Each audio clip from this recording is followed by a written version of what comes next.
Congress party పవర్లోకి వచ్చేందుకు కృషి చేసిన నేతలకు నామినేటెడ్ పదవులు ఇచ్చే ప్రక్రియను సీఎం మొదలుపెట్టారు. ఇప్పటికే ముఖ్య నేతలు వేం నరేందర్ రెడ్డి, షబ్బీర్ అలీ, మల్లు రవి, హర్కర వేణుగోపాలకు క్యాబినెట్ ర్యాంకును కల్పిస్తూ అడ్వైజర్ పోస్టులు ఇవ్వగా, త్వరలో మరో 18 మంది కీలక నేతలకు నామినేటెడ్ పదవులు ఇవ్వనున్నారు. ఫస్ట్ లిస్టులో కార్పొరేషన్ చైర్మన్లను ప్రకటించనున్నారు.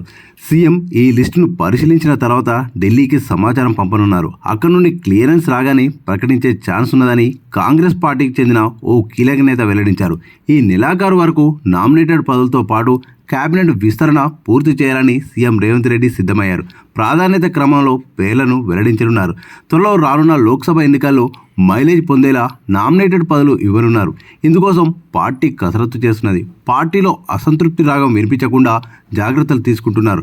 టీపీసీసీ, ఏఐసీసీ సమన్వయంతో పోస్టులు కేటాయించనున్నారు. మొదటి నుండి పార్టీ కోసం కృషి చేసిన అద్దంకి దయాకర్, చామల కిరణ్ కుమార్ రెడ్డి, వి హనుమంతరావు, సామ రామ్మోహన్ రెడ్డి, రాముల్ నాయక్, మల్లాది పవన్, చిన్నారెడ్డి, అనిల్ కుమార్ యాదవ్, పున్న కైలాష్ నేత, బైకాని లింగం యాదవ్, కల్వ సుజాత, రియాజ్ శివసేనారెడ్డి, అన్వేష్ రెడ్డి, ప్రీతం, బెల్లయ్య నాయక్, మెట్టు సాయి కుమార్, నూతి శ్రీకాంత్ గౌడ్, ముత్తినేని వీరయ్య, రాచమల సిద్ధేశ్వర్, చరణ్ కౌశిక్ యాదవ్, బాలలక్ష్మి, తీన్మార్ మల్లన్న పేర్లను పార్టీ పరిశీలిస్తున్నట్టు సమాచారం.